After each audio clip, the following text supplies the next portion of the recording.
ایک بادشاہ نے ایک دن اس خواہش کا اظہار کیا کہ محفل میں اتنے سارے عقل مندوں کے ساتھ ایک بے وقوف کو بھی ہونا چاہیے جو سب کے لیے تفریح کا باعث بنے۔ چنانچہ بڑی کوششوں کے بعد ایک بے وقوف کا انتخاب ہوا اور اس کے لیے ایک خاص قسم کا تاج بنوایا گیا۔ بادشاہ اس سے روزانہ چند سوال پوچھتا اور بے وقوف کے جوابات سن کر بادشاہ اور درباری خوب ہنستے۔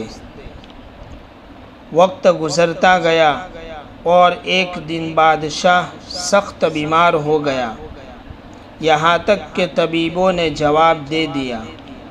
بادشاہ نے اپنی تکلیف دور کرنے کے لیے اپنا آخری وقت بے وقوف کے ساتھ گزارنے کا فیصلہ کیا اور اس کو طلب کر کے کہا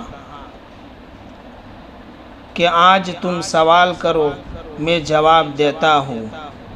بے وقوف نے سوال کیا کہ اپنی موت کے بعد کہاں تشریف لے جائیں گے؟ بادشاہ نے جواب دیا، اپنے مالک کے پاس۔ بے وقوف نے اگلا سوال کیا، آپ وہاں کتنے دن رہیں گے؟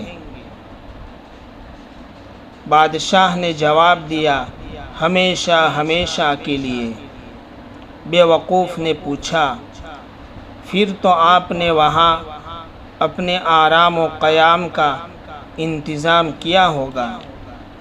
بادشاہ اس سوال پر حیران ہو گیا اور جواب نہیں دیا۔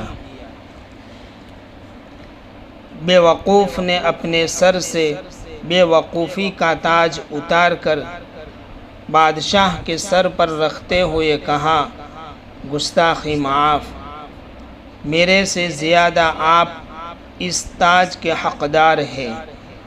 جہاں رہنا نہیں تھا وہاں اتنی بڑی سلطنت، اور جہاں ہمیشہ کے لیے رہنا ہوگا وہاں کے لیے کچھ بھی نہیں۔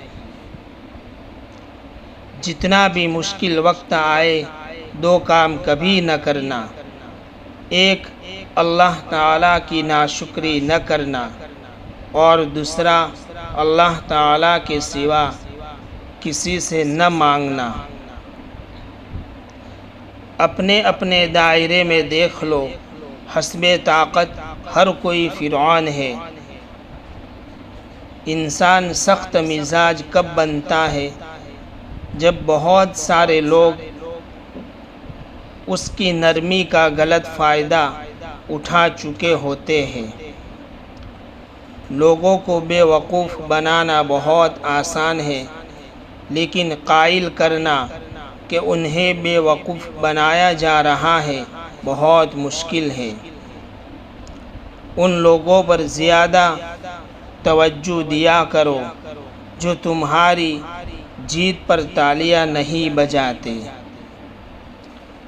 اگر خوش ہو تو آہستہ سے ہنسا کرو کہ غم نہ جاگ جائے، اور اگر غمگین ہو تو آہستہ سے رویا کرو تاکہ آنے والی خوشی کہیں نا امیدی میں نہ بدل جائے۔